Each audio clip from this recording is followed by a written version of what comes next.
Olá, gente, tudo bem? Eu sou a Nathalie Mamani e a gente está aqui mais uma vez gravando o podcast. O podcast. Você vai no começo agora, podcast.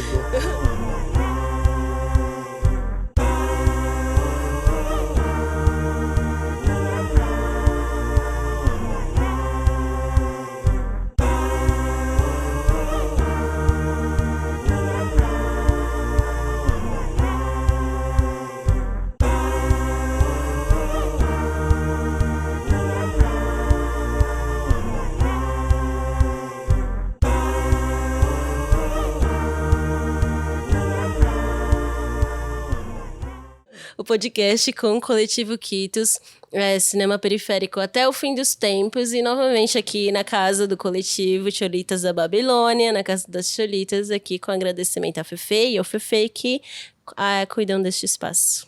O legal é que a gente está gravando em outro cenário também da Casa das Cholitas, porque tá chovendo e tá fazendo muito barulho fora, mas essa aqui é a sala da Casa das Cholitas.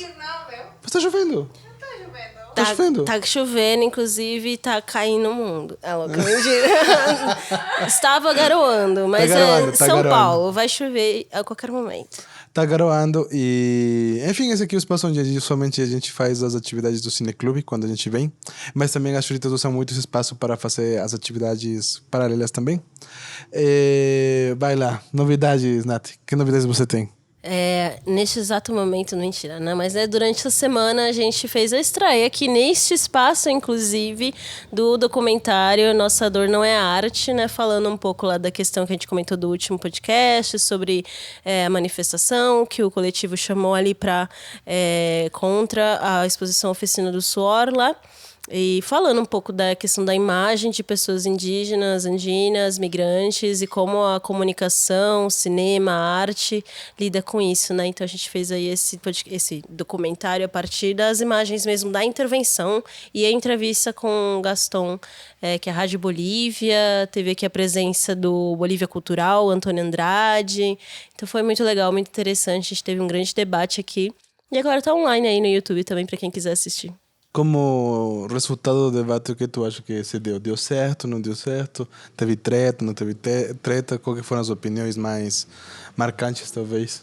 Não, foi muito bom, na verdade. A gente teve aí o Antônio Andrade comentando que o documentário, não o documentário, mas tipo, a questão toda, a fala, a nossa intervenção, assim, a nossa manifestação, que não é só nossa, mas da comunidade, assim, de muitas pessoas que foram junto com a gente, que foi a primeira vez, assim, em 30 anos, o tempo que ele está aqui, que ele viu a comunidade se manifestar de uma forma assim, tipo, não queremos isso, assim. Então foi muito importante pra gente ouvir isso e saber que é isso, né? Acho que a gente está num novo tempo aqui, é uma nova geração de pessoas migrantes que não vão aceitar as coisas que aconteceram no passado. A gente tem muitas coisas aí para pedir, né, em relação a leis, a direitos para nós, assim, projetos de leis e, enfim, toda uma questão aqui no país para se mobilizar, né? Então acho que é importante dizer isso, que nem a nossa imagem, a gente não aceita mais que ela seja explorada, né? Tu tem algum plano para o documentário para frente? Ou tu planeja deixar no YouTube e aí vai que vai? A gente está querendo enviar para festivais, inclusive quem tiver afim, quiser fazer uma parceria, exibir no cineclube, passar em alguma mostra, a gente quer muito que ele chegue ao maior número de pessoas possível, assim, né? Tá no YouTube porque é livre, mas a gente quer muito enviar para mostras, assim, esperando aí a repercussão e continuar a partir dele, eu acho que essa conversa e toda a questão, assim, né? Total. Uma coisa que me lembra muito também da última reunião que a gente teve do coletivo, não do coletivo, do movimento Cinema Popular, na Zona Sul do Dani Fagundes, da Thais Scábio, de várias galera lá da velha guarda do cinema, que ficavam discutindo o mesmo problema de como a produção rouba as histórias da periferia, rouba as histórias das minorias e depois vende um estereotipo. E agora também tem esse problema do sucateamento das leis de incentivo, especialmente do próprio BAE. Lembrando que esse projeto é financiado pelo Programa BAE da Secretaria Municipal de Cultura, mas a gente não sabe até quando também, porque está tendo uma reestruturação dentro do próprio governo e das leis sobre os projetos de incentivo. Então, não sei, Nathalie, o futuro se vê meio estranho, não sei. Mas eu acho que a gente tem que ser perseverante aí, acreditar nesse cinema que a gente faz, né? Pensar em mobilizações, em como a gente consegue fazer esse cinema coletivo acontecer, né? Mas é isso, acho que vai ser o futuro presente tá meio estranho, né? Então, estamos aí, sobrevivendo, mas é isso, acreditando, né? Pois é, a gente tem que continuar, né, fazendo. Pelo menos esse projeto vai até algum tempinho mais e vamos fazendo aos poucos. Então, Nathalie, vai lá. Qual que é a sua perspectiva, não, sua sinopse dos filmes? Exato. Mas antes a gente deixou outra novidade pra comentar. Qual outra novidade? Não é novidade, na real, é só falar as fofocas do momento, que a gente tá em relação ao cinema também. A gente vai falar do Emília Pérez. Ah! Que tá aí, a gente tá próximo do Oscar, gente. Então, nesse momento, assim, proximamente vai ter o Oscar, a gente vai descobrir quem vai ser indicado, quem vai ganhar, enfim, a gente tem aí Fernando Torres e tal, toda a questão Brasil. E aí, a Emília Pérez trazendo pra gente um grande problema que a gente colocou, e eu botei em contraposição também à própria Oficina do Suor, assim, né? Que a gente tem essa grande número de... acho que tá tudo relacionado, assim, né? De pessoas que vão lá, pessoas brancas de outros ambientes, querendo comprar histórias, comprar imagens e vendendo, assim, a partir do olhar deles, né? Essa visão romantizada e fetichista, assim, né? Do que é a dor e do que é esse povo que eles imaginam. Esse povo andino, indígena, que eu acho que pro México a gente tem isso também, né? No caso, eles chamam lá país latino, mas tem que lembrar que o México é um país indígena também. Então tem toda essa questão, né? Que dialoga também com os filmes que a gente vai falar hoje, né? Não, e é mais bizarro, porque a Emília Pérez tem muitos problemas transversais, ou pelo menos eu sinto isso, de que a primeira direção é de um cara francês que não... Que inclusive o começo dos problemas se deram porque ele comentou que não precisava estudar a cultura mexicana porque ele já sabia tudo o que precisava para dirigir um filme sobre o México. Daí estruturou para que o cast, toda a galera que atua no filme não é do México dos grandes protagonistas, duas não são de fala, não falam espanhol nativo. E não tem problema que não falem espanhol nativo, sino que não falam espanhol realmente. E daí logo se atravessa com muitas outras coisas sobre representação, sobre estruturação, mas principalmente para o lado do que a Oficina do Suor comenta, de como o estereotipo é vendido e se coloca no ponto de Salvador. O filme mesmo, ele parece que a história foi criada, foi contada para ganhar o Oscar. Não sei se faz sentido isso. Exato. De que tem, não, vai ter a parcela de representatividade, vai ter a parcela de... Qual é o nome do gênero que dança? Não, vai ter um musical, vai ser um musical, vai ter pessoas, pessoas latinas, no México, vai ter tráfico de pessoas, mas vai ter feminismo também, e pra fechar vai ter uma mulher trans. Foi tipo, pá... pacotinho perfeito, assim, vamos vencer o Oscar, e ganhou um monte de indicações, assim, isso que é o mais terrível, assim.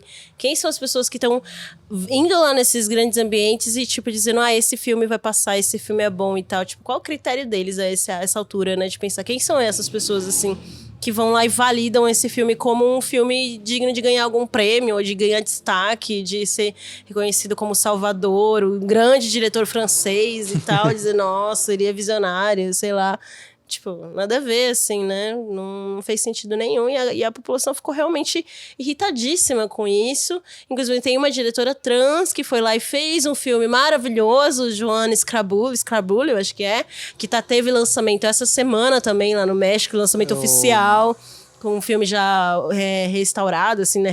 Já questões de áudio que eles queriam arrumar e tal, conseguiram arrumar. E fazer essa premiere, assim, lá no cinema e tal, que é um filme que realmente a população acho que faz sentido também, usando a mesma leitura de que vamos falar do Paris, de França, a partir do nosso olhar e mostrar pra eles os problemas deles a partir do nosso olhar. Então, tipo, rato pra todo lado, da questão dos roubos... Então é muito legal, assim. É o Sacrebleu, qual é o nome? Joanne Sacrebleu. Esse foi muito bom. Ele pega todos os estereotipos que se tem da França e se estrutura numa resposta direta a como a postura de direção, de produção do próprio Emília Pérez. Aí é doido porque parece que fosse um filme sarcástico, mas o filme é bom. É muito bom. Porque ele toca em mais questões identitárias do que o Totalmente. Emília Pérez, assim. É doido, né? Ele toca em todas essas questões, assim. Ele consegue passar, sabe? De um jeito mais simples, legal. Mas irônico também. Irônico, é um musical também. É pra ser engraçado, mas ele passa pelas questões de identidade. Tipo, a história da personagem que volta do México, vai pra França, e depois fica, não, mas gente, a gente tá fazendo errado e tá... E a galera fica, nossa, verdade, né? E, tipo, ver como que a gente tem essa resposta e ver que... Acho que é o momento que as pessoas estão dizendo, não, chega, a gente não quer mais que vocês... Não, pessoas brancas, o tempo de vocês está acabando, a gente já se mancou, a gente não quer mais vocês aqui. Então é isso, não queremos e a gente tem uma resposta para vocês à altura. E tem aí esse filme, né? Amiga, tu já trabalha bastante tempo dentro do que seria o mercado da cultura e também do mercado do audiovisual. O que tu acha da perspectiva de, por exemplo, o que tu acha que se a Fernanda Torres ganhar o Oscar afeta de alguma forma nós na produção ou faz sentido, não faz sentido? Porque eu já fui discutindo com galera que, não sei se também é por causa do processo de desmonte da cultura, mas a galera tá cansada e fala, mesmo que ganhe, tipo, não adianta, porque é a galera branca que tá lá, tipo, se ela ganha representatividade e mais, mas não afeta realmente o dia a dia. Tu acredita que pode ter uma mudança de agir, de perspectiva sobre a produção cultural no Brasil se a Fernanda Torres ganhar o Oscar? Ixi, polêmico. Mas assim, primeiro que eu não trabalho há muito tempo com cinema, assim, não sou a pessoa à altura de dizer, mas assim, a partir do meu olhar e do que eu tenho visto, primeiro que a Fernanda Torres e o... Esqueci o nome do Walter Salles, né? Essa galera toda, já vem de um cinema que, na real, não é incentivo à cultura, é a Globo, né? Então é uma instituição, uma empresa muito grande, a maior do Brasil, com muitos anos aí de trabalho e também em algum momento apoiou a ditadura, que é quando tem essa história, o filme é contra a ditadura e tal desse momento, mas a Globo apoiou a ditadura nesse momento, depois fez um comunicado pedindo desculpas e tal, né? Eles pedindo desculpas? Fizeram depois não sei se um comunicado, uma coisa, mas fizeram uma retratação por terem apoiado a ditadura na época que teve. A Globo tava, é uma galera com grana, família Marinho, a gente tem toda essa questão. E daí eu não sei se vai melhorar alguma coisa para a produção cultura no quesito Estado, governo incentivar mais por causa disso. Não sei. E também é isso. A Fernanda Torres é uma mulher branca que vem de uma linhagem já dos programas da Globo, que a gente sabe que é um nicho do cinema, que parece que é o único que sobressai no país, assim, que tem essa grana, esses lugares para poder atingir os espaços. E representa um filme branco também. É o filme da ditadura? Eu ainda não assisti. Mas pelo que eu tenho visto, é um filme que vai representar a partir do olhar branco. Eu ainda não assisti, ainda estou aqui. Ainda estou aqui, eu ainda não assisti. E vai representar esse momento a partir de um olhar branco, que é o que a Globo já faz em todos os seus filmes, né? Então, ela tenta nas novelas, em algumas produções, trazer mais uma perspectiva preta e tal, mas vem desse lugar muito estereotipado e muito do olhar branco sobre as pessoas racializadas. Então, acho que tá meio que longe da gente ainda, da nossa realidade, né? O incentivo de cultura que chega para nós, por exemplo, é isso, é um cinema, é um cineclube numa periferia, o vai indo para lugares periféricos, as pessoas terem essa oportunidade, que é um outro tipo de cinema comunitário, né? Não desse lugar assim. Mas eu acho que, quem sabe, né? Eu acho que pelo menos bota em discussão, assim, a relevância da produção.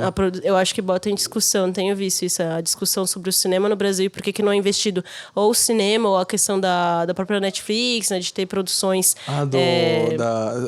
do streaming, né? Do streaming. Da lei do streaming. Isso, sabe? Eu vi esses dias um vídeo muito legal, o menino tava falando sobre, por exemplo, por que a galera falando assim, porque o Brasil deveria apostar em streaming, em produção audiovisual igual a Coreia tem apostado, porque tem muita produção coreana de doramas, séries, reality shows, mas tipo também é controverso, porque você vê lá o cara que fez um Round Six, o diretor, ele foi demitido, ele não ganhou, né? nada, e na produção dele aquilo que ganhou e deu um boom no Netflix, ele não ganhou nada por aquilo. É problemático. A gente estava conversando antes sobre como tem um jeito, não um jeito, mas não sei a palavra, mas tipo umas safadezas no mundo da produção do audiovisual, e ele caiu nessa, de que ele vendeu o desenvolvimento do projeto, aí ele vendeu o desenvolvimento, já deixou o roteiro pronto e falou, legal, aí a galera falou, a gente conversa, e nunca conversaram, sabe?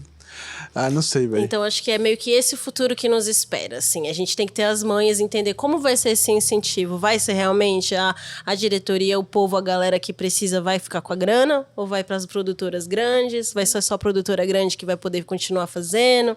Acho que é muitas questões, assim, né? Não, e inclusive agora que tu falou, a própria o dorama, toda a parte cultural que sai da Coreia é um estereotipo burguês que eles também vendem. É como se, se começasse um investimento pesado em cultura aqui e fosse tudo cultura carioca, da Globo e pá, da Malhação. E só fora isso, assim. Exato. Mas é complicado. É complicado. Tá, amiga, vamos lá para os filmes ou Vamos Cineclube? lá para os filmes. Estamos aqui. Então, a gente tem hoje 2 filmes, né? Que é o Periférico, que minha colinha aqui foi dirigido pela Rosa Caldeira, Stephanie Fernanda, Vita Pereira e Nai Mendes. Não sei se está escrito certo. Deixa eu ver. Foi o Rosa, na real, ele participou do projeto. Também já está no ar. Ah, Nesse verdade, momento, o Rosa vi. participou do nosso projeto do podcast também com convidado. E esse filme do Periférico é famoso porque ele foi feito a várias mãos, né? E o doido é que, tipo, as Irmãs de Pau também dirigiram o filme. Então, esse filme transversa muitas coisas. Mas assim, de que trata o filme, Nathalie? Aí a gente tem esse filme falando um pouco da história da Luz e da Denise, que cresceram no Grajaú. É muito legal porque eu já cheguei a passar uma temporada do pós-balsa, na Ilha do Bororé, inclusive. Então foi muito legal, assim. Primeiro ver a personagem, não sei se é a Luz ou a Denise, mas a personagem que eu já conheço ela da Batalha da Dominação e tal. Caraca. Então teve toda essa coisa, assim, bem legal de ir ver e falando, caraca, nunca tinha visto esse filme. E foi bem legal assistir. Então ver essa coisa dela ter que ir, eu falando, meu Deus, menina, vocês atravessaram o planeta todo para voltar para casa. Isso é muito longe, assim.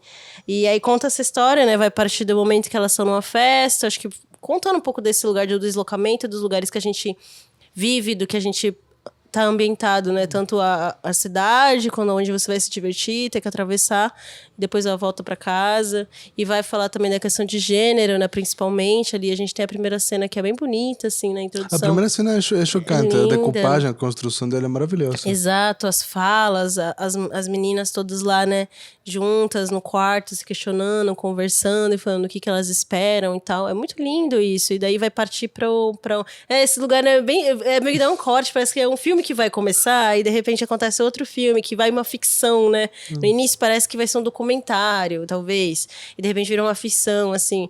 E bem legal, né? E vai falar, né, dessa questão da religião junto, vai atravessar por tantas coisas ao mesmo tempo, né? Então... O tráfico, Exato. a gentrificação, atravessa muitas conversas e acho que é das poucas produções que também tu enxerga e tu sente que ele retrata mesmo a vida da periferia, assim, que tu tem que te deslocar muito tempo para... E também tem aquela convivência do dia a dia no bairro, de que tu vai ter sempre um evangélico que vai se relacionar contigo, ou inclusive de uma das personagens que ela mora numa casa que tem muitas pessoas e tipo tem várias pessoas ao mesmo tempo falando, discutindo, e tem que se movimentar mas tu não quer estar lá tem muitas essas dinâmicas de processos de transição quando tu tá virando aos poucos um adulto e tá querendo sair do espaço, mas não tá querendo sair do espaço, quer chances, mas não tem coisas para fazer e as dinâmicas isso vai acumulando e no final termina com uma poesia. Exato. Sabe? Nossa, maravilhoso. Lindo esse filme. E o outro filme é o Invasão Drag, que aí é um longa, né? Que aí é contextualizado em 2017. Eu achei bem legal. O diretor, ele é o diretor Alberto Castro, é o filme de estreia dele. Então, um cara que já tava meio que querendo entrar nessa área, não sei se estava estudando, um negócio assim, e vai lá e vê as meninas a galera, né, as drag lá do RuPaul, lá do Drags Races, né, vindo pro Peru, escolhendo o Peru pra chegar, assim, então um momento assim, caralho, será que a recepção vai ser boa, vai ser, não sei, e aí ele vai passar por essas questões de gênero, identidade também, num país, assim, andino, né, um país que a grande parte da população é indígena, ou tem ali uma descendência indígena, para falar sobre isso, né? Como que as pessoas se representam nesse país, as questões de homofobia, políticas e sociedade, mas a partir do olhar drag, assim, da felicidade desse lugar também, assim, de resistência a partir do ser feliz também, né? Então, do se divertir, do sorrir, de poder estar vivendo, estar viva. Então, é bem interessante também. Então, eu vou falar um pouco desse ambiente, assim, a minha sinopse dos filmes é assim. Tu conhecia o RuPaul Drag Race ou não? Já conhecia. É muito famoso. Eu também não sei por que assisti. Famoso, eu também já assisti quando era adolescente. Acho que passava na televisão, né? Passava. Eu lembro que na sala a galera falava, nossa, nessa temporada. Era um assunto da sala de aula, assim. Lembro. Na época era... Acho que já parou um pouco, né? Porque acho que o RuPaul também virou muito famoso e aí foi fazer outros projetos, né? Mas eu lembro que era muito da época. Só que eu também lembro que tinha um tabu bem pesado, pelo menos no meu país, sobre tudo que era relacionado a tudo queer, né? Tudo que era queer era estigmatizado e o conteúdo mesmo já partia para uma... É doido, porque eles passavam a série e outros filmes porque tinha público e a galera assistia, mas no dia a dia, quando você falava, era tabu, assim, ninguém falava. Tabu. Era um processo de não sei se de aceitação, mas de que o inconsciente coletivo fosse construindo e tentando deconstruir mesmo esse tabu e ir conversando mais, entendendo mais. E eu lembro muito do filme quando ele fala, não é só sobre você tolerar, sendo que realmente é uma dinâmica de relação direta. Não sou eu aguento, sabe? Não é esse processo de eu sou forçado a, sendo um processo de participação normal. Não sei, o que tu acha, Nathalie? Eu me emocionei com o Invasão Drag. Muito lindo, assim, mas porque ele vai passando por várias questões, né? E depois, acho que com outro filme, eu fui encaixando, assim, temas que iam passando. E... Não, de ter primeiro que ter o diretor ser peruano, né? Ser uma pessoa, assim, caracteristicamente andina. Não sei se ele se reconhece, mas talvez sim. E ser uma pessoa LGBT também, né? Uma pessoa gay e tal. Que vai ali acompanhar a chegada daquele grupo de pessoas ali, a galera vindo para participar da festa, da atividade lá no Peru, né, do Drag Race, que vai ser uma festa, vai ter muita coisa, assim, né? Um show, né? Um show que vai ter, né? E aí elas vindo, tipo... E o questionamento será que a gente vai ser bem recebida? Será que... Como vai ser a recepção dos peruanos, assim, como comunidade? Tendo essa herança bem machista e conservadora mesmo, que vem essa herança colonial mesmo no país, que essas questões não são faladas, né? Assim, não é tão comum como em outros lugares, né? E pra galera de lá que tá vindo da gringa, o Peru também é um lugar assim meio imagético, não sabe muito bem o que esperar do Peru, né? Então elas falam, o Brasil a gente imagina, né? O Brasil é muito mais fácil do que o Peru, né? E aí chegarem lá e ver a galera toda recebendo muito bem, recebendo muito carinhosamente, dizendo que assistia, as crianças, todo mundo. E só que ainda assim, indo nessa questão de identidade, porque tem um momento em que eles estão entrevistando assim elas, e elas são tipo, não, como que vocês se sentiram? Vocês acham que a recepção foi boa? Ou teve algum tipo de... alguém falou mal, alguma coisa pra vocês? Vocês sentiram alguma violência? Elas falam, não, foi maravilhoso. Foi o único lugar que eu nunca aconteceu nada, assim, tipo, um dos únicos lugares que eu mais bem fui recebida, podia andar tranquila. E aí vão fazer... Porque é esse momento, né? Eles estão entrevistando tanto elas as drag, quanto a população LGBT do país, assim, a galera que tá por ali. E essa galera também é uma galera ativa, que participa das marchas e tal, né?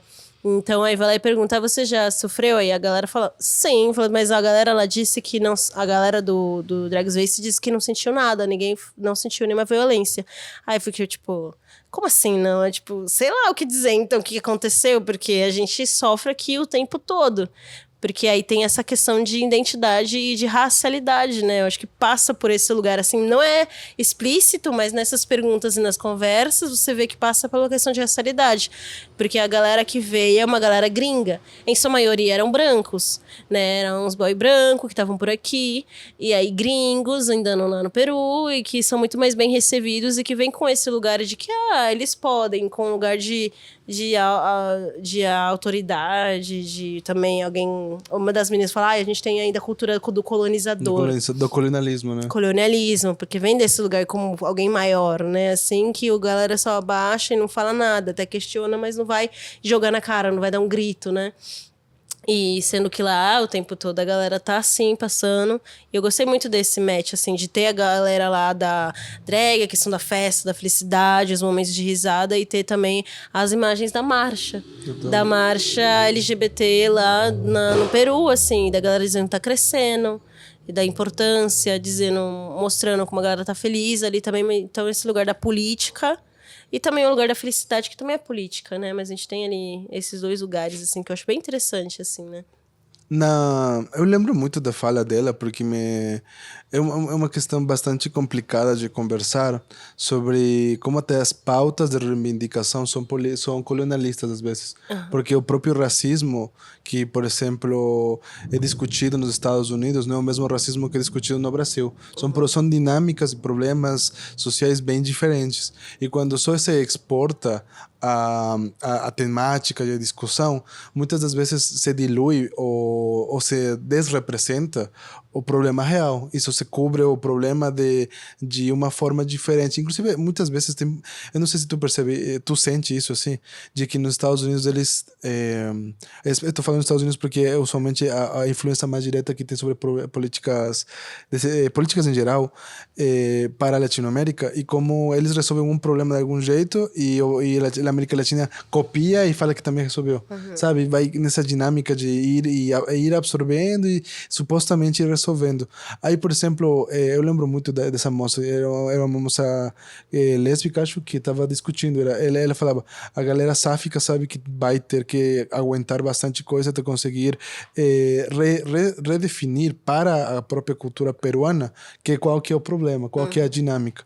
Aí é isso também, de como aos poucos ir construindo essas discussões, ir construindo esse entendimento de nós para nós. Aí essa parte eu sinto muito complicado, porque se todo tempo a gente for, e ela fala, né, a gente pega a pauta do turista, porque o cara, as drag eram brancos, altos e ricos, no sentido de ser turista.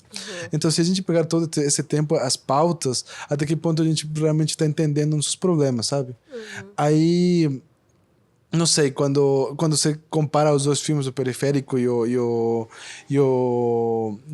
Invasão Drag, dá para sentir a relação deles dois, assim, como a construção mesmo do autor, do próprio diretor, e as propostas deles para criticar essa postura, existe entre os dois. Não sei se tu percebeu isso também. Eu acho que até dá a imagem, como, tipo... complementa, assim, né? Dá essa continuidade. Quando ela fala disso, não, mas a gente sofre, a gente tem que atravessar a rua, a gente sofre coisas na rua e tal. O Periférico mostra isso, né? Tem essa cena lá da menina descendo a ladeira indo pra casa, eu acho, e aí os moleques enchendo o saco dela, assim. Tem a questão super violenta, assim, né? Da questão da vizinha evangélica que chega, e essa relação com a mãe também, né? E da igreja também, essa questão da religião, que tá ali o tempo todo. Acho que o Periférico traz esse cotidiano, né, que a gente tem. Enquanto o outro vai falar um pouco do lugar mais amplo, aquilo que vai mais pra imagem. Mais performático, mais né? Mais performático. Isso, tanto a performance da manifestação quanto a performance das drags, do show. A gente tem isso, um âmbito mais de cima, visível pro público, assim, que a gente costuma ver, né, na mídia. E no Periférico, acho que é uma questão mais íntima, de comunitária, e por isso vai para poema, né? Vai para um lugar mais subjetivo, mais íntimo, assim, do pensamento da galera, né? É um filme comunitário também, né? Feito por várias pessoas. A dinâmica da Maloca, né? Que faz os filmes, que fez outro filme também que a gente falou, o anterior. O Raízes. O Raízes. Então, acho que dá pra ver esse dia a dia, esse cotidiano, quando a gente tem as cenas ali do questionamento, né? Acho que todo, assim, de como as meninas estão, tipo, a galera tá... O que eu faço agora da vida, né? Como eu vou trabalhar? Como que eu posso viver? Como eu atravesso a cidade? Como a cidade me responde? Em questão de te botar nesse lugar de pessoa existindo nesse universo, assim, né? Eu acho que tem um pouco disso quando a gente vê uma das personagens lá, tipo, eu tô sem grana, não vou ir pro tráfico porque já seria demais, mas tá ali questionando esse ambiente, passando ali por um namoro que não rolou, um romance, né, uma coisa assim. E eu gosto desse momento, assim, do romance que aparece, tem essa coisa, assim, do dia a dia, né? Então, acho que eu sinto ele bem íntimo, assim, por isso que é tão bonito, assim, né? Ele é bem da família, desse lugar. Acho que fala um pouco disso, né? De amor. Eu esqueci quais eram as falas direito, mas tem esse lugar, né? O Rosa comentou no podcast dele que ele gosta muito da forma em que a filmes de plástico entende a dinâmica de pegar grandes momentos e grandes acontecimentos minúsculos para contar histórias radicais. Não sei se no sentido de, por exemplo, nosso cinema não precisa ser eh, tão, não sei, tão recreativo, sabe? Não tão entre de explosões e dinâmicas radicais, no sentido de brusco. Senão, por exemplo, é uma coisa que me incomoda, tipo, é uma cena que me incomodou e eu sei que estava feita para incomodar, é quando a mana vai lá no banheiro e vem uma mana branca para perguntar se vende drogas. E tipo, isso fica. Sabe, fica. Ou quando eles já, tipo, elas já chegam já chegam no bairro delas e, tipo, elas têm que se dividir para ir para a casa delas.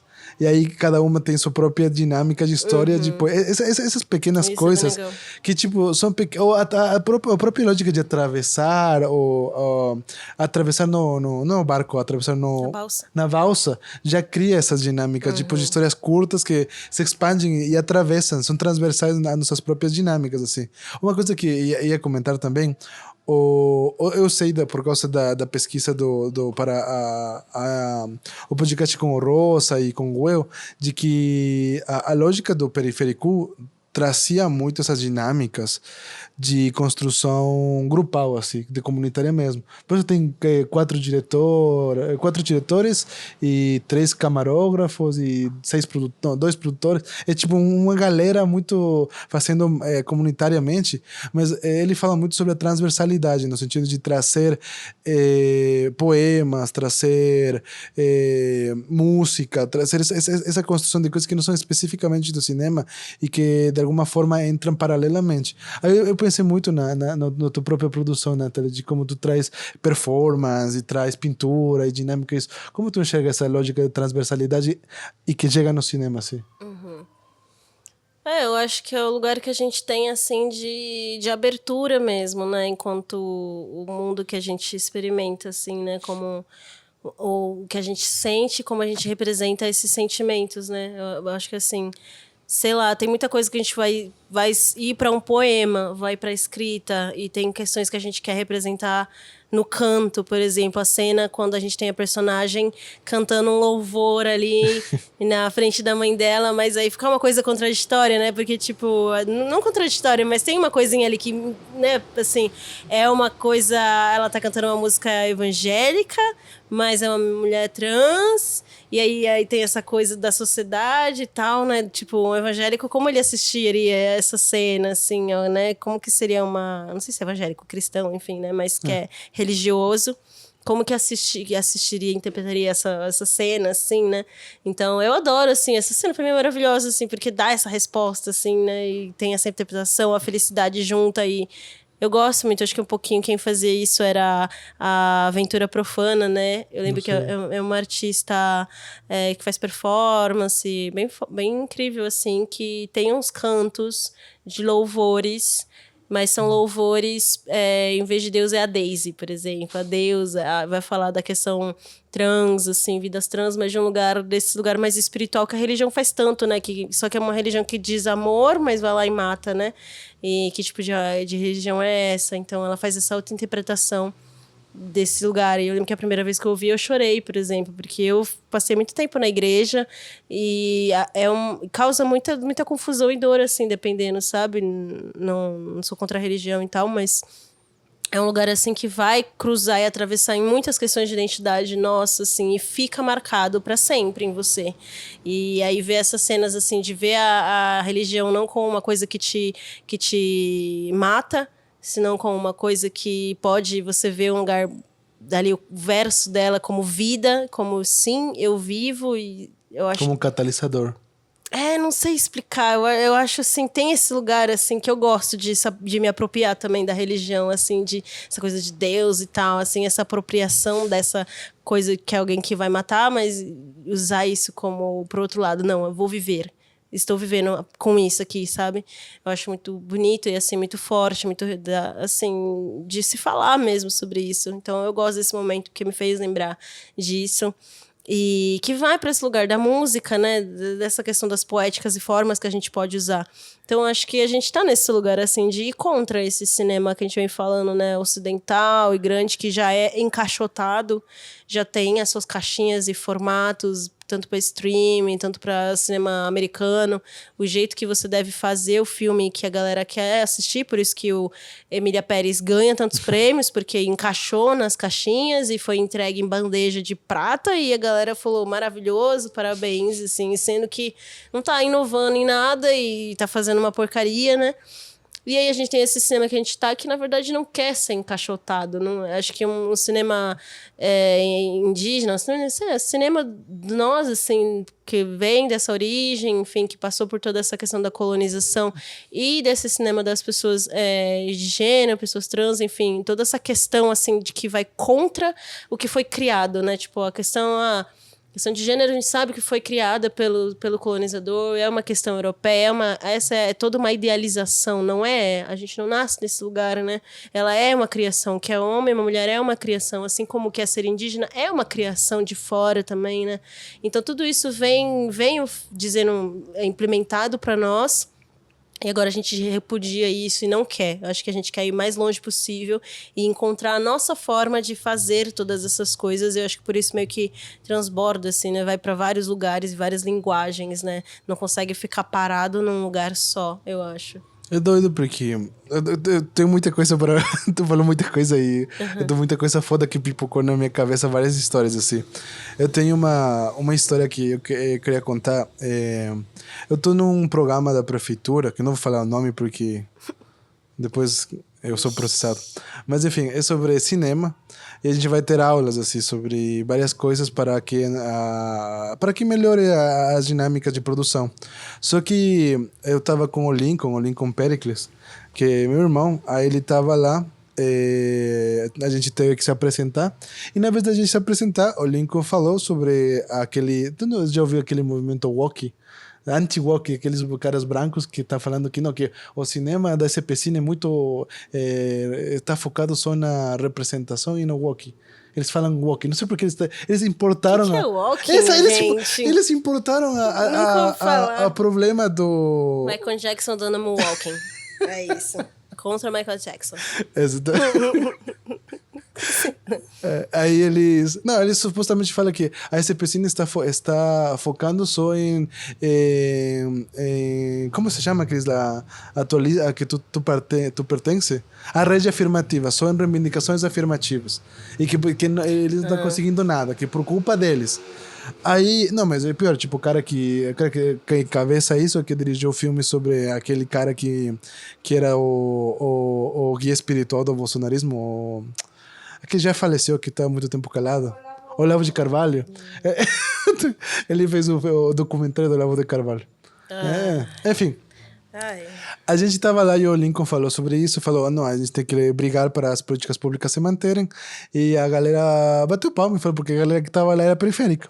Só que um cara branco lá, eu achei escroto. O cara terminou, o Lincoln falou, eu falei sobre nosso projeto, vendi o projeto e a gente foi sentar. Imediatamente, o cara branco que estava responsável pela administração da parte educativa, Ele pegou o microfone, ele não tinha feito, tipo, era só a galera tava falando dos projetos, pá, pá, pá, pá, pá. Na nossa vez ele pegou o microfone e falou, não, mas a gente, é importante falar sobre os processos de redistribuição, sobre o capitalismo, mas também é importante falar sobre a representatividade, sobre as mulheres, os pretos, ele falou índios, os índios e ele falou, e as pessoas LGBT. Aí, tipo, toda a galera ficou, assim, ficou um climão, tá ligado? Aí eu me fico perguntando, eu por isso, o cara, eu entendo que o cara, é um Faria Lima, ele é rico pra caralho, o cara tá nesse processo porque, segundo ele acha que ele deve, já que teve privilégio, ele deve redistribuir a grana, né? Isso que me incomoda nesse sentido. É, por algum motivo, a galera, e isso encaixa também para o diretor da Emília Pérez, por algum motivo eles acham que eles também devem participar do processo da discussão. Eles têm mais dinheiro, e eu acredito, não sei o que tu acha, de que eles deveriam focar no processo de redistribuição. Tipo, a dinâmica que nos separa é porque tu tem mais grana. Eu não preciso que tu me explique o que eu sou, o que eu deveria fazer. Só, tipo, eu sei que tu sabe vender filme, eu sei que tu sabe produzir filme. Esse é teu trabalho, só foca nisso, não fica nas outras políticas, sabe? E aí isso que me conectou também com o filme do documentário do Nossa Dor Não é Arte. O cara também faz isso, tipo, tua questão é resolver os problemas de como tem mão escrava, e verifica isso, não vai com a parte de reivindicação, tá ligado? Não sei, mano, isso me pipocou agora, assim. Eu acho que é porque eles têm esse grande ego, assim, né? É um ego muito grande de se sentir maior que o outro. E eu acho que nesse lugar a gente também tem uma questão de medo que a gente faça as coisas melhores que eles. E eles não vão querer que a gente faça. E a gente sempre vai ser... Como se chama? Não vai ser levado a sério, né? Quando quer fazer alguma coisa, uma produção, meio que eles não acham que a gente é capaz, mas também não quer. Não é porque não acha, porque não querem que a gente esteja nesse mesmo ambiente disputando os verdadeiros lugares de poder, onde tem a grana, né? No caso, a galera quer ficar com a grana para eles, sabe que vai chegar grana, então a gente tem muitas distribuições e muito envio de verba aí para grandes produtoras que estão com muita grana, e que fazem essa mediação do dinheiro, não chega direto para nós, assim, né? Então, existe uma grande mediação antes de chegar à comunidade, antes de chegar aos pequenos produtores de cinema, né? E essa grande imagem do que é o cinema, né? Esse cinema extraordinário, uma coisa culta, assim, é uma coisa no mesmo lugar do artista, né? Que é uma coisa fora da realidade humana, assim, né? Nossa, como se só cabeças grandes e pensantes pudessem realizar. E que são pessoas que estão em outro patamar e que estão muito instruídas e que não são pessoas da periferia, por exemplo, não são pessoas indígenas. Esse lugar da subjetividade não é dado a pessoas indígenas, por exemplo, né? Elas não são pessoas que questionam o seu universo, senão pessoas que estão ali vivendo, amando a natureza e tal, e vem desse lugar bem mimetizado, romantizado dessa grande academia e grande pessoas de poder, brancas, né? Então a gente tem essas pessoas assim que vão lá e vão achar que estão dando um grande prêmio e mudando o mundo, premiando um filme como Emília Pérez. E não dando imagem para outros filmes, assim, que estão sendo produzidos e trazendo grandes questões, né? Então a gente tem por que essas produções não ganham prêmios e não ganham grande destaque. Sempre vai ganhar o mesmo filme que é feito por uma produtora, um diretor branco, através do seu olhar, né? A gente tem aí o Sebastião Salgado com essa grande questão também, né? Tem umas fotos aí que vai falar muito também do uso, sim, de estar ali usando e tirando fotos de pessoas e trazendo uma narrativa específica sobre essas pessoas, né? E não, de fato, trazendo o que elas têm a dizer. Acho que entra em todas essas questões que esse mundo existe. Existiu há muito tempo, está existindo, a gente vê isso em todo lugar, o tempo todo. E agora a gente é colocado nesse lugar de querer falar a partir de nós, mas sempre nessa grande... tutelagem? Numa tutelagem e num grande... Eles questionam a gente. Tipo, mas você é capaz? Não, mas você vai. Mas é porque ou esperam um grande conceito, ou esperam uma grande reprodução do que eles esperam que a gente faça. Então, parece que não é nos dado o direito de fazer uma produção a partir do que a gente imagina, da nossa própria subjetividade, qualquer coisa de criação experimental. Por isso que eu gosto muito do experimental, porque o experimental é o erro, é você aprender, é você se questionar, é você ir tentando e que te permite abrir as suas possibilidades. Eu acho que por isso que a gente tem usado tanto esse lugar, né? Porque a gente vai aprendendo. Porque em si eles não querem nos ensinar, e eles não querem que a gente chegue a fazer essas produções, né? Eu acho que são muito mais ricas, a gente fazendo as coisas do nosso pensamento a partir do que a gente tem. Não, o que a gente tem de pensamento? Imagina, pessoas que vêm de um país colonizado, que passou por 500 anos aí tem passado aí por mais de 500 anos de genocídio, a gente ainda vive isso dia a dia na nossa vida. Todo dia a gente tem que enfrentar esse lugar de estar entre a vida e a morte, seja na questão de gênero, pessoas trans, e tá literalmente enfrentando isso na rua, a gente sempre sendo questionado se a gente vai conseguir um bom trabalho, a gente vai conseguir espaço no cinema, a gente vai conseguir fazer um grande filme, um dia a gente vai conseguir. Então a nossa cabeça é tipo cheia de grandes, assim, acho que coisas muito maravilhosas, assim, tipo, nessa questão de muito pensamento, muita filosofia, muito questionamento sobre sua própria identidade, seu lugar, e com uma grande carga, assim, de história, né? Então a gente tem muito a dizer, muita produção a dizer, e que vai para todos esses ambientes agora, né? Então acho que me vem assim a cabeça. Misturando, me pipoca várias coisas assim, mas misturando duas falas também do podcast, o Dani Fagundes fala sobre isso de que é radical ainda mais a luta e até como nós pensamos, isso de, eu algum dia vou fazer, eu conseguir produzir, mas eu tenho que produzir desse jeito. Até a lógica de o que eu quero produzir me é implantado, me é imposto. Como que eu consigo realmente me entender como sujeito e quebrar isso? Porque ele mesmo fala, que é muito radical, mas eu entendo a dinâmica também. Ele fala, eu tô me fudendo para a lei de incentivo, tô me fudendo porque eu quero fazer minhas coisas do meu jeito para a galera que tá comigo. Eu quero gravar meus filmes do meu jeito. E se você, sei lá, Festival X, tá, você gostou? Legal, você gostou, mas se não gostou, também não tô nem aí, porque eu tô fazendo para mim. Aí eu lembro também do Rosa falando no podcast dele, ele comenta-se tipo, ele trabalhou a vida toda como em várias coisas, mas foi na indústria do cinema bem elitizado e tal do Brasil. Ele trabalhou como eletricista, como tipo de peso mesmo, de aquele mão, tipo, levando um saco de areia para montar tripé gigante, assim.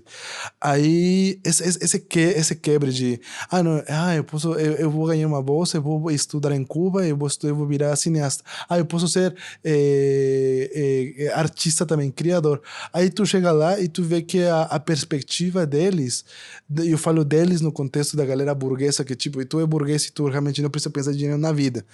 Eles na vida deles de criação se sujeita à lógica de eu não preciso repensar porque eu mereço eu mereço a criação. E essa dinâmica de eu mereço a criação parte para esse momento de eu não tenho medo de errar. E às vezes a gente perde esse sentido de eu não tenho medo de errar, porque se eu erro agora, eu me for, sei lá, eu não consigo prestar contas, eu não vou poder comer depois, sabe? E você atravessa por muita coisa, assim. Exato, se eu não fizer um filme bom, talvez eu não vou conseguir mais entrar nesse mercado, né? Tipo, eu preciso fazer esse filme desse jeito, ele tem que dar certo, as pessoas têm que gostar, né? Acho que aí ele não dá essa possibilidade de a gente falar, não, talvez eu vou gostar e as pessoas que estão comigo vão gostar, mas tudo bem se ele não ir para esse lugar, né? Porque ele tem esse lugar imaginário, assim, que acho que é meio endeusado, assim, meio cristão também, né? De estar um lugar, assim, divino, que é para poucos que podem chegar nesse ambiente. E se é para poucos e chega muita gente, ele perde o seu sentido de existir para eles, eu acho, né? Sendo que não, acho que é uma ferramenta que tá aí, a gente sempre fez isso, acho que o fato de ter os equipamentos, enfim, tem chegado. Mas os nossos povos, eles sempre fizeram arte, sempre é uma cultura que é oral, mas ela sempre, para você ter uma cultura oral, você tem que aprender a narrar. Você sabe a estrutura de uma narrativa, sabe uma história, como contar uma história para que ela possa ser passada adiante, né? Então, acho que a narrativa a gente sempre teve, a gente sempre fez cinema, né? Só não, talvez a imagem quanto o vídeo, né? Mas acho que a gente tem esse lugar, assim. Então, não tem como dizer que não, assim. E acho que a gente tem que parar de se importar mesmo com eles. Eu acho que eu compacto um pouco assim, tipo, foda-se esses lugares e realmente foda-se, porque na final não é sobre estar no lugar deles e se não fazer o nosso. E eles que depois venham querer participar do nosso quando a gente conseguir o nosso espaço, assim. Então acho que a gente tem ido nesse lugar, assim. Eu acho que voltando a falar um pouquinho dos filmes, pra gente não ficar era sempre aqui divagando, mas tipo, eu acho que uma das cenas que eu achei lindas, assim, na Inversão Drag, foi esse momento, assim, que Pra mim é das existências do cinema, assim, do audiovisual, né? Do filme, do vídeo, enquanto ele... De ter ali um relato da senhora lá que dizia que estava cuidando da avó, que estava muito doente. E ela botava pra assistir Drag Race junto com a avózinha dela. E que era o momento, assim, mais incrível do dia, porque ela esquecia todos os problemas. E que ela podia sorrir, rir e compartilhar desse momento junto com a avó dela. Tipo, um lugar de comunidade, assim. E me faz lembrar a minha mãe, que a minha mãe assiste muito filme, mas ela assiste muito filme porque ela diz porque me faz esquecer as coisas, porque eu quero me distrair, eu quero ter um lugar ali de escape, né? Então a gente tem, assim, o audiovisual como essa produção de escape também, né? Então, por exemplo, como a gente produz filmes, assim, entre tantas possibilidades de filmes e histórias que a gente pode contar, esses filmes e histórias que são escapes mesmo para nossa população, assim, para nossa comunidade, né? Não sempre aquela coisa de denúncia, de não sei o quê, e vamos falar desse fato e tal, mas para esse lugar da felicidade, do escape, do imaginário, do sonhador, de ter um filme ali gostosinho, uma produção que a gente pode simplesmente imaginar e usar esse lugar mesmo, se transportar por um momento para aquela história, ser aquela personagem e tal. Então acho que a gente tem esse lugar assim que eu não conheço muito, eu não sei, não tenho visto muito esse tipo de produção, por exemplo, assim, que vai para esse lugar mais assim. Eu sinto que está nascendo agora, né? Pelo menos a partir das experiências, eu sinto, da, da última geração de cineastas, especialmente, e aí repito, né? E isso é um mérito mesmo da filmes de plástico, do Marte 1, por exemplo, que tipo, não fala sobre, não, denúncia, sino fala sobre os sonhos e faz paralelos. E também tem o próprio último filme do André, Qual é o último filme do André?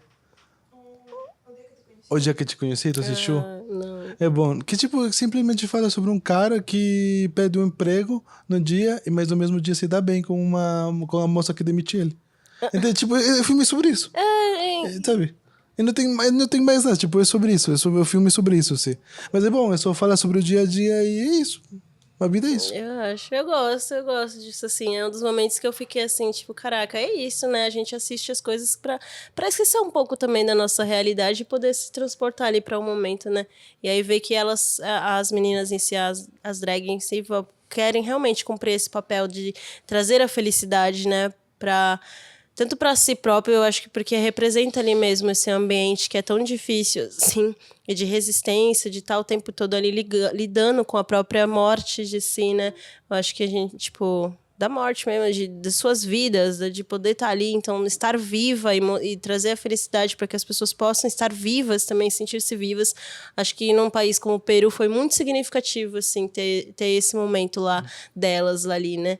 E a gente tem o pedido de casamento, que foi quando eu chorei, quando veio lá o casalzinho, que tava há 7 anos junto, aí foi pedir o casamento justo naquele ambiente, assim, e pra todo mundo, assim, né, sem medo e tal, mas e um negócio que foi documentado e tudo, e ser um momento tão emocionante, e ver ali que o amor deles e o choro, ele era um choro que, para além de trazer a felicidade deles, mostrava muito do que foi difícil, muito de momentos que deu para perceber que foram difíceis, não sei, questão da família e tal, mas Não, que... eles falam mesmo, né? A gente vai ter que ir para Buenos Aires para se casar.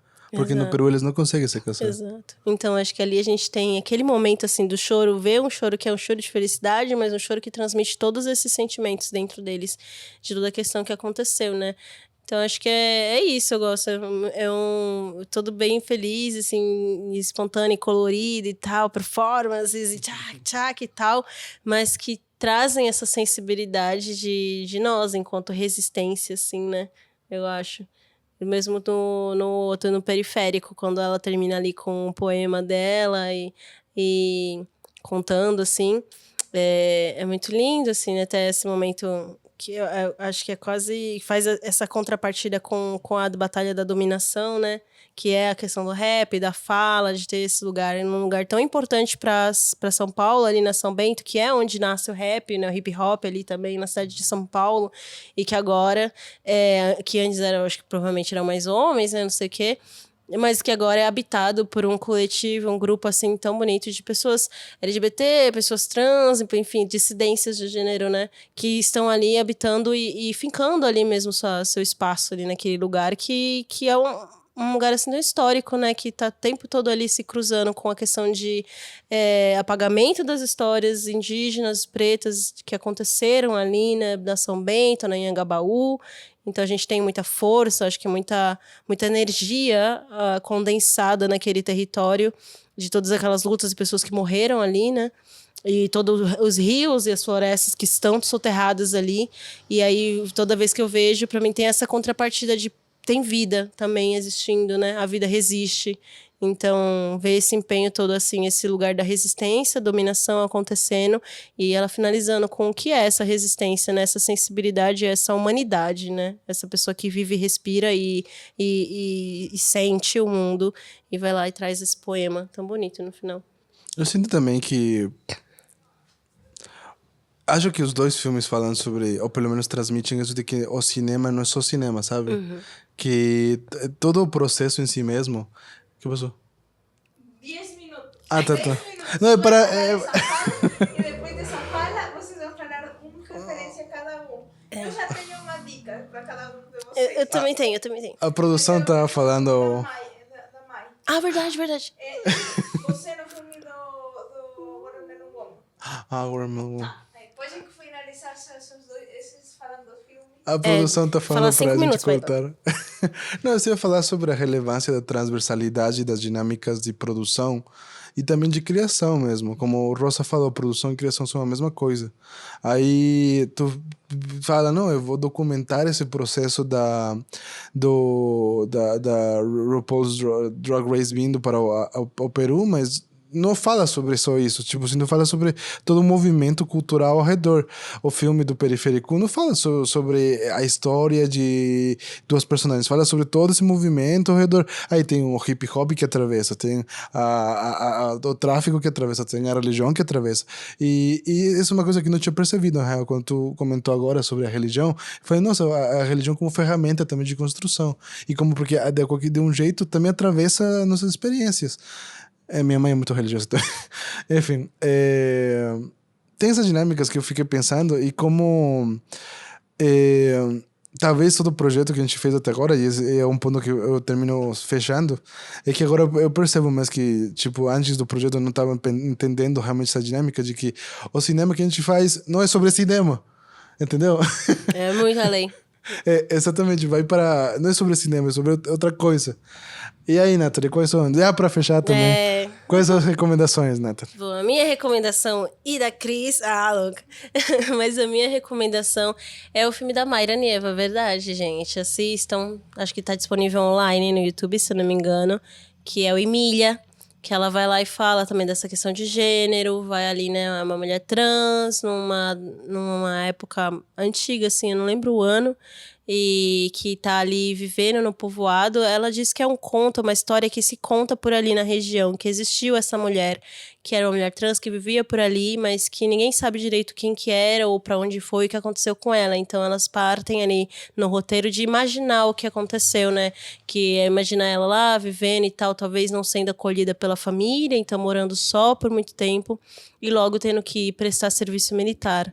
E é um curto, assim, mas ele é bem sensível, assim, vai com esse olhar. Eu gosto muito dele também. É sensível, passa por ali, mas não escancara o assunto em si, né? Então, acho que quando a gente faz esse nosso cinema, a gente não necessariamente precisa dizer é isso que eu estou dizendo, mas vai pelo lugar da sensibilidade, que eu acho que é muito mais afetuoso também com os nossos, assim, né? Quando a gente vai falar com o outro, muito mais afeto. Quando tu comentou agora sobre a sensibilidade, eu sinto muito isso da produção, especialmente a produção burguesa e a produção do estereotipo do cinema branco. A galera te dá uma resposta e tem que ter uma resposta. Aí a Cris falou do Watermelon Woman, que é um filme dos Estados Unidos, mas feito de um momento em que tinha muitas poucas mulheres dirigindo e tinha muitas poucas mulheres pretas dirigindo. E muitas poucas mulheres pretas lésbicas dirigindo.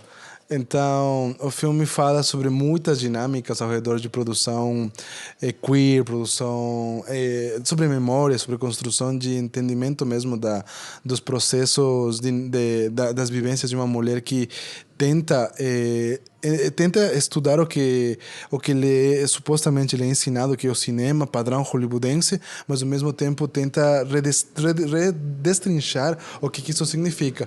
E Watermelon Woman é literalmente isso, porque mistura a ficção com documentário e de algum jeito dá uma resposta a essa lógica de não é uma, porque quando eles te dão essa pergunta de tu vai fazer isso ou aquilo, a pergunta tu não está te questionando, a pergunta é outra.